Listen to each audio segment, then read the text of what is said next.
Welcome to the Path Forward podcast. My name is Augie Gillarducci, and I am the host. This podcast is brought to you by U-Turn Health and Second Opportunity. And we are actually about 6 months into producing and providing our podcasts primarily to the currently incarcerated population. We have the wonderful experience of working with tablet companies that are providing this inside facilities all around the country. And it gives us an opportunity to share information and to present what we hope are inspirational messages through the guests that we bring on. So by way of background, in July of 2017, when I released from prison, and I had been locked up about 13 years, but at that time I had never heard a podcast or seen a video version of a podcast. I knew what they were conceptually, but had never actually experienced it. And at some point, there was a guy that came onto the compound and he started teaching a class in social media. And I had no idea what Facebook was and what LinkedIn was. And so he was teaching about those things. And that, as part of that, he was instructing about podcasts. And I thought it would be something I would enjoy doing, is to actually have a podcast. Didn't know what I'd say, didn't know who I'd be interviewing, but I thought it might be something I would like to do in the future. And I actually had a false start with this podcast on a number of occasions, that I wasn't quite ready to do it I didn't have a vision of where I wanted it to go. And then finally, through some prodding and inspiration from U-Turn Health, and of course the group at Second Opportunity, decided to launch this right around the 1st of January in 2024. And we've been going ever since then. So this is now 6 months. This is the 13th episode in bringing the podcast forward. And I guess what I like to say is that I'm so grateful to be able to do this. I have had the opportunity to interview people that their stories are fantastic. And I will say that the secret to success of a podcast, not that I know that for a fact, because this podcast is just getting started. We expect to be doing this for a long time, but it's to have really good guests. And for me, it means I have to ask very few questions and let them basically share their story and the information that they want to bring forward. I also want to share that since most of the guests that I have are formerly incarcerated, it's so exciting for me, the enthusiasm they have when I tell them that the primary audience they're going to be speaking to are the men and women on the inside. And it will give them a chance to bring a message of hope and to talk about things to keep us in those dark days on the inside, the time when things don't seem to be going well, when it seems like the sentence is never going to end. It's good sometimes, I think, to hear things from the outside that talk about what opportunities are available, what support's available. And so this is our mission. This is what we're dedicated to. Is providing these type of situations. When we first started this, it was me being interviewed to tell my story and how Second Opportunity came to be, and the work that we're doing inside jails and prisons to provide courses to prepare for reentry, and then upon release to provide support to help people with employment or housing or one of many different needs that we have when we release. And so that was with my friend and the CEO of U-Turn Health, Hamilton Baden. And there's some things that he said that really struck a note with me of how we work together, because their firm does work on the inside and outside, inside with content, on the outside with peer support for those that struggle with substance misuse issues and those that have some mental health challenges. And so by combining what they do with the reentry and life skill and employment readiness stuff that we do, it becomes a very full package to help people to navigate reentry. And one of the clips that I'd like to share from Hamilton was about the role that they play. And when we talk about reentry, we are talking about people that have to spend time in jail or prison or home confinement or are on probation, parole, for things that have happened. And unfortunately, there is a large percentage of those people that struggle with some of the stuff that U Turn Health does. And our model has lent itself to be very uh, beneficial for those people that are coming out, trying to re-enter into society, trying to get a handle on their substance use or their mental health issues or those types of things. And so we've kind of become also a re-entry company in the process. And then we rolled into getting me off the stage and bringing in some of our guests. So Dr. Chico Tillman, whose story is absolutely amazing. And I would like to say that if you're just seeing this podcast and you hadn't been following the Second Opportunity podcast over the last 6 months, I really encourage you to go back and watch the prior or listen to the prior episodes, because to this point, we've had 12 guests that have come through here and provided some really great stories. Dr. Chico is a guy that I met right before the pandemic. I had reached out to him through LinkedIn, I believe, and I knew of his reputation and the work that he was doing, and we became friends. And when I invited him to appear on the podcast, he was absolutely great about doing so, making time for it, because he really is a busy guy doing wonderful things. But I think the most notable is what he says in this clip. Some people say, well, I'm an ex-offender, or I'm formerly incarcerated, or I'm system impact. They ain't gonna hire me. That's not true. People are gonna hire the best person that can do the job. When you get out, if a person never been to prison, come and try and paint a house and can't paint, the person not gonna say, well, I'm going with the person that can't paint because you still have to be good. So take it serious in there. And then when we got into episode number 3, she's an absolute dynamo. She is so passionate about what she does. She spent years in the Illinois system, and she comes out and she leads with her heart. What she's committed to is to help women that are coming out of incarceration to make sure that they have the tools and support and the essential things so that they can get back on their feet. And she was just awarded the President's Voluntary Service Lifetime Achievement Award. So this is a national award that's given to volunteers, and Celia Colon received that. Her episode was great. Her passion for what she does comes right through in her voice, in her experience, and what she's trying to accomplish. And in fact, if you listen to this clip, you'll see exactly what I mean. My mission has been to teach people that regardless of what adversities you go through, regardless of who you come from, you ultimately have your own purpose and your own mission to be living here on earth. And when you decide to live in your purpose and your vision, God will make everything happen. You just got to have faith, and you got to be willing to do the work. See, people don't like the work part. That's a lot of hard work. They don't understand you stay up to 3, 4 in the morning trying to get stuff done, right? But if you're determined to have a certain lifestyle, to leave a mark, that alone is your fire. The fourth guest that we had, as we do the best of the podcast, the fourth guest that we had was Marlon Chamberlain.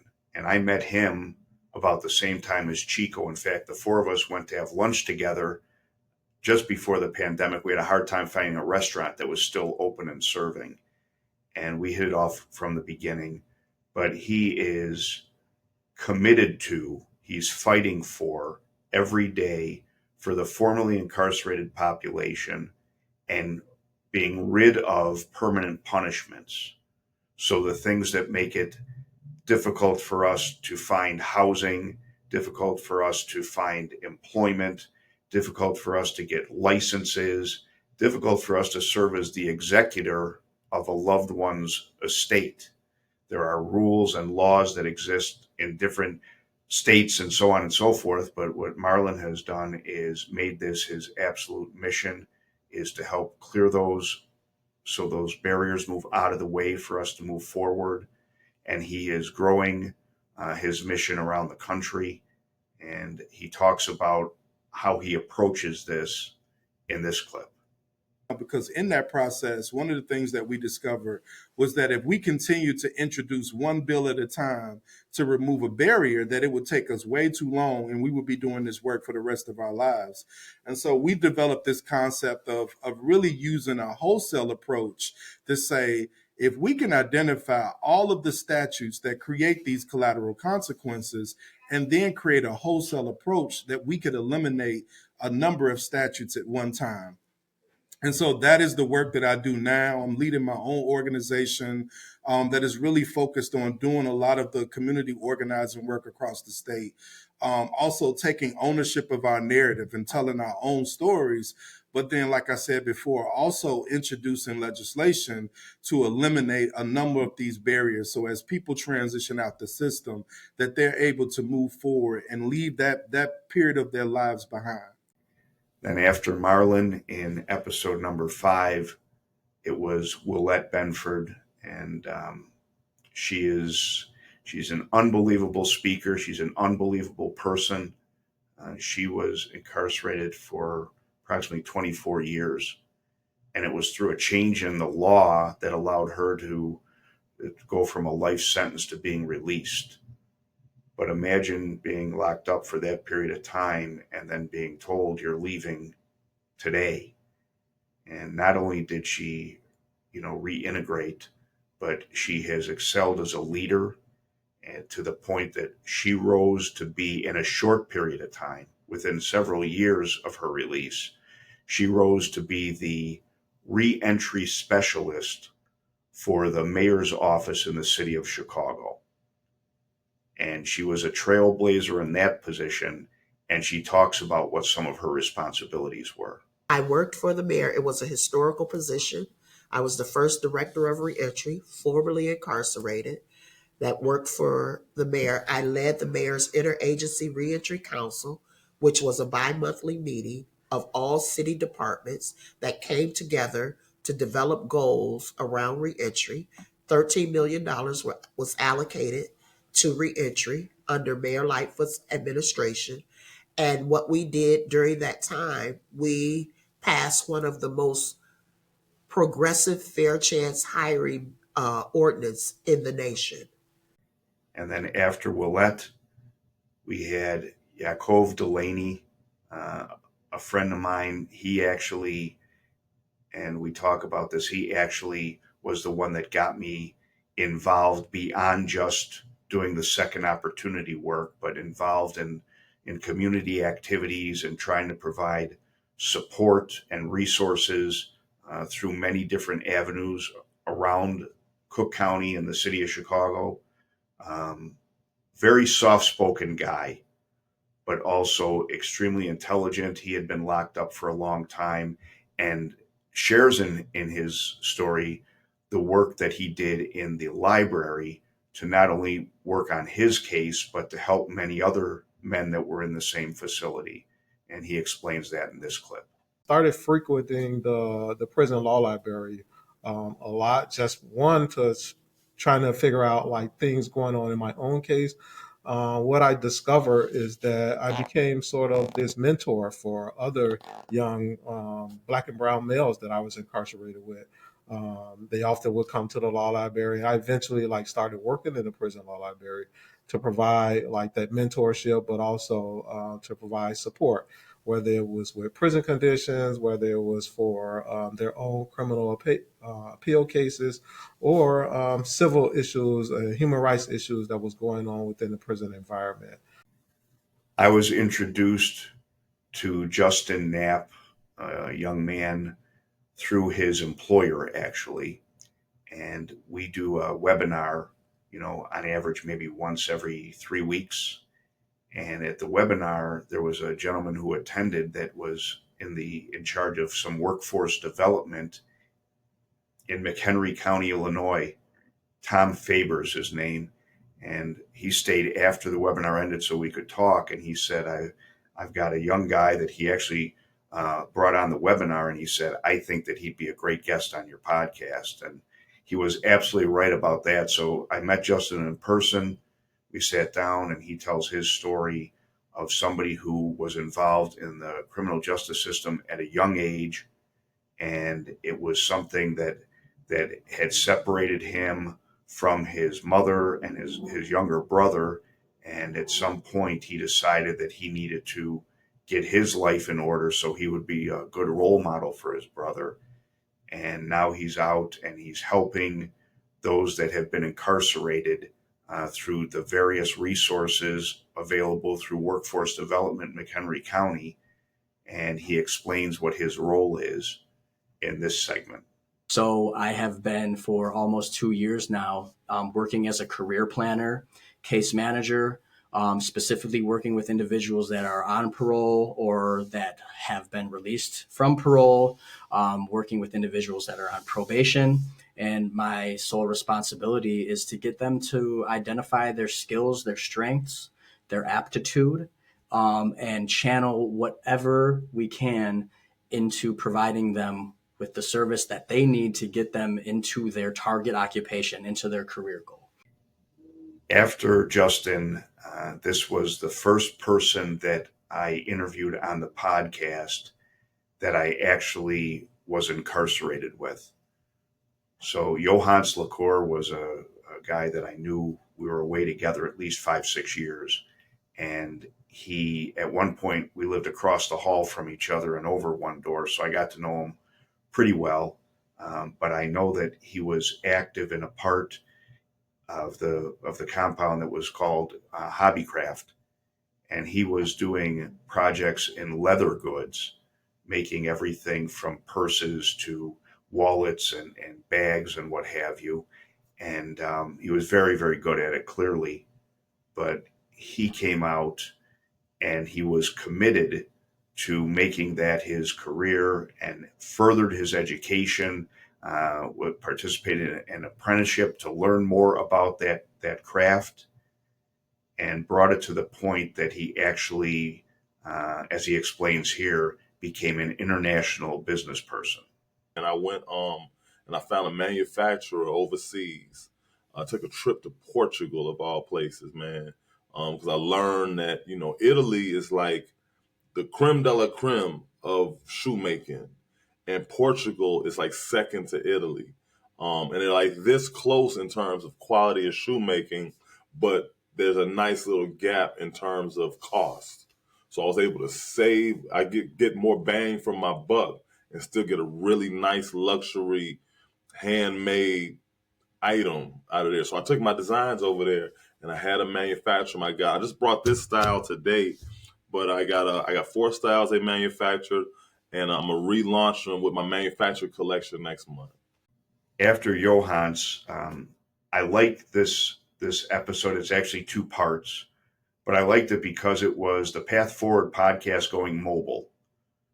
So I had met the dean of the Daly College, a Chicago community college, that have this advanced manufacturing facility, which is maybe 3 years old, and they do all this great stuff in there, but they have programs specifically for formerly incarcerated people to prepare them, to get them certified to be able to get, good paying jobs in high demand occupations.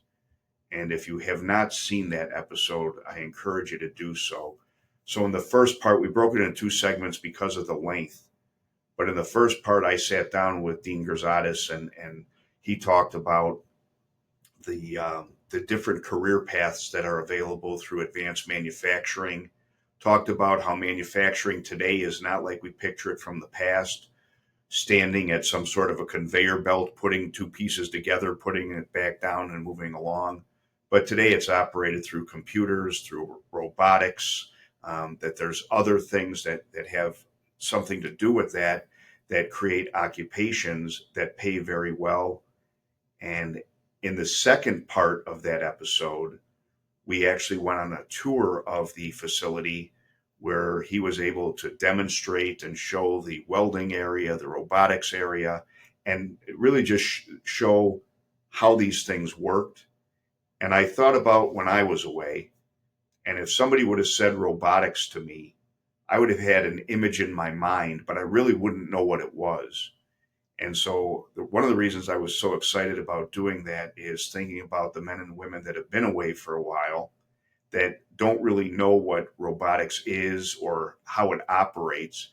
And so to have Dean Gerzadas do a demonstration of this and to talk about what the career path is with that, I thought that was terrific. But my favorite part was at the end of the episode, the second part of the episode, when Kenny was introduced. And I had never met Kenny before the moment that we started to talk together for this podcast. And Kenny went through the program at Daly College. And at the very end, I asked him what he would like to share with the men and women on the inside about his experience. And this next clip to me was just unbelievable. 2020, I made $2,862 for my income tax. 2021, I made $18,459 and some change. The next year after that, 2022, I made $71,191 and some change. And in 2023, in only 10 months, I made $85,807. So for my comfortability, I had to make a lot of sacrifices to be committed and dedicated to a program that I know in 4 or 5 years, I will see my residual dividends. I was introduced through one of the employees at Second Opportunity to the guest that we had in the 10th episode, and that was Noah Asher. And coincidentally, he lives not far from our office in Fayetteville, Georgia, and he had family up this way, so he came to the office so we could sit together to do the podcast before he went to go spend some time with his family afterwards. And he had written a book about his experience of incarceration, about faith, and about how he was able to rise up from what he had been through. And he now is on the speaking circuit all the time. He is a guest at many different booksellers, so he can be there to speak and sign autographed copies of his book. He is out trying to provide his book at no cost inside facilities around the country so incarcerated men and women can read what he has to say and what his experience has been. He was a terrific guest and really well spoken. In fact, he shares how this came to be for him in this next clip. For me, writing was my therapy. Like I said earlier, it was just, I needed to tell myself something, but I also needed to do something to be busy and to kind of give myself meaning in a sense. Mm-hmm. And that's why I chose writing. Then I went into the vault for episode number 11, and I reached out to another individual I had done time with, Sean Sullivan. And I had used to call him the Senator just because of the way that he carried himself and just really a terrific guy. But he is in Alaska, and we've connected through Facebook and what have you. But I would see the things he would post, and I know that his background or his career prior to incarceration was in the music industry as a producer, where he was very successful. But now he has completely shifted gears and is doing something that really got away from that and has him providing a fundamental need for people that are struggling to find stable housing. And in this next clip, he explains how that came to be. This is my calling, to find these vacant and abandoned properties and refurbish them and transition them into housing for those that need it. And I took it all the way to the assembly. And then the last episode that we had was with a gentleman, Wendell Robinson. And I had forgotten that Marlon, who I had mentioned before, who was in an earlier episode, episode 4, Marlon had introduced me to Wendell. Shortly after Wendell had gotten out, we were at an event and we spoke for a little bit, but we hadn't had contact since probably 2019, maybe 2020. And he was referred to me to do the podcast. And when we saw each other, he had remembered me because of my name. And as soon as I saw him, I had remembered him. And he is also committed to helping those that have been incarcerated, helping to provide resources and guidance for those that are getting out so that they get on the right path. And so he shares a little bit of his story in this next segment. Like I say, I was subsequently convicted of 2 homicides. I received 35 years on one and a life sentence on the other. So I was incarcerated at 17. By the time that I was 19, I was in prison with a 35-year and a life sentence.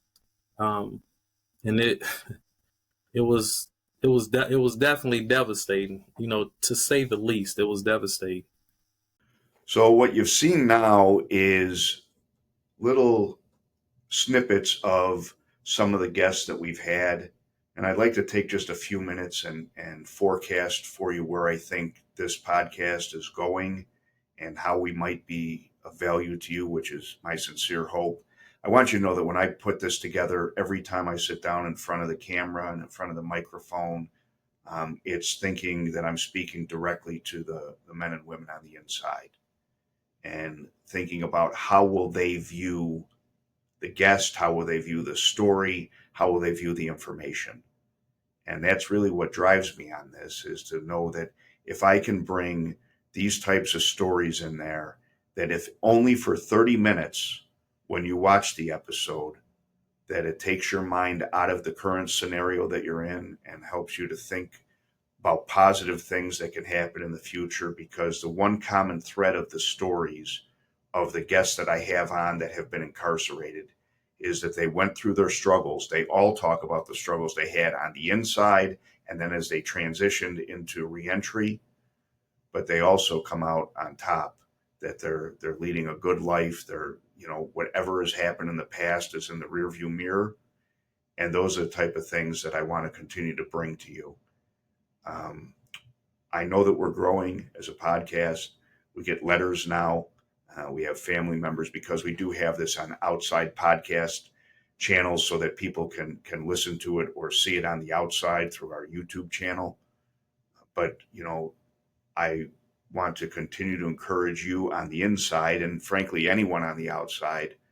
I'm always looking to talk to and to interview people that have been incarcerated and have gotten out and have a story to tell, because that's what I want to bring back to the inside. And the other part of this, and you're going to see more as we move ahead, I want to bring more episodes like the one that we had with the Dean of Daly College Advanced Manufacturing. I want to bring you information. I want to bring you resources. I want to bring you things that cause you to think that I might like to do this, or I might like to work for this company. So what you'll see in the future, I'll be bringing employers in, national employers that have committed to fair chance hiring, so they can talk about giving people another chance when they release from incarceration. I want to bring in education for those that want to take college courses to get either a degree or a certificate so they can advance their career into a meaningful occupation that pays well and provides benefits through education. And also to provide inspiration to those on the inside that are weighing whether or not they want to complete their GED, so that maybe somebody will look at this and say, you know what, I would like to get into some sort of an education program, a college program, so I get a certificate in logistics and work for Amazon, for example. So I intend to bring more of that, but the bread and butter, the strong suit of what we're going to have is to continue to bring in front of you on a regular basis people that have walked down the same journey that you're on right now, are further ahead in the journey and that they've re-entered, for them to share information and hope and inspiration for you to move forward. So thank you for your time. Thank you for watching us. If this is the first time that you've seen us, please go back and watch the other episodes. And please don't be shy about telling your cellmate, other people that you know, if they haven't seen our podcast, the Path Forward podcast, go ahead and encourage them to take a watch and see if they like it. So thank you for your time.